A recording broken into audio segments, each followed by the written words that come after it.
Ya, hari ini saya mendampingi Bapak Presiden untuk melakukan pertemuan bisnis antara Bapak Presiden dengan 3 perusahaan Jerman. Yang pertama itu adalah BASF, dan yang kedua adalah dengan Eramet dari Prancis, dan yang ketiga adalah VW. Tadi dalam pertemuan BASF menyampaikan secara langsung minat investasinya kepada Bapak Presiden Jokowi untuk melakukan investasi di Maluku Utara dalam rangka pembangunan ekosistem baterai mobil yang kurang lebih sekitar investasinya 2,6 miliar US dollar. Ini adalah kerjasama investasi dengan Eramet dari Prancis dalam rangka membangun ekosistem yang memperhatikan lingkungan dan juga akan memakai green energy. Yang kedua adalah mereka akan membangun sampai dengan rencananya sampai dengan prokursor.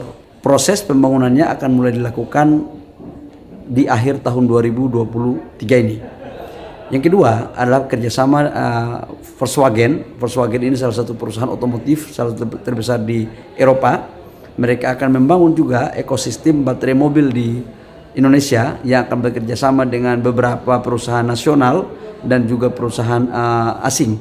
Pertama, mereka akan melakukan kolaborasi dengan Vale dengan Ford dan Huayo yang ada di Sulawesi Selatan. Kemudian juga ada kerjasama VW, kemudian Eramet dan Kala Group.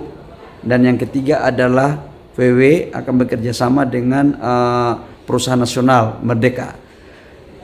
Poinnya juga akan sama ekosistem membangun baterai mobil, cuman ada yang langsung melakukan investasi GV dan ada yang menjamin suplai bahan baku.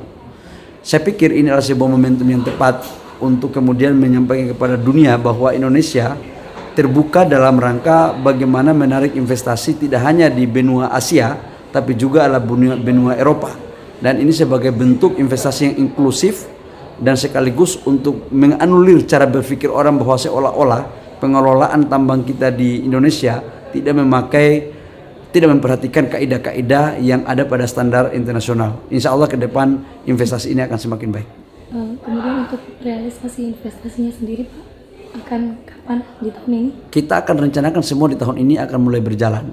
Tadi saya lihat Eropa sangat luar biasa sekali, tapi memang kita harus akui bahwa geng Eropa Amerika dengan sistem aturan mereka yang menghendaki untuk salah satu negara tidak ikut terlibat, saya pikir teman-teman sudah tahu itu sangat kuat sekali. Dan di sini sebenarnya peran Indonesia untuk memainkan sistem ekonomi bebas aktif. Kita berkawan kepada semua negara, tapi kita tidak boleh diatur oleh satu negara. Dan di sini esensi arahan Bapak Presiden tadi menyampaikan bahwa kita harus menjaga betul agar investor semuanya bisa masuk ke Indonesia dengan baik. Terakhir Pak, kan Indonesia akan memasuki tahun politik.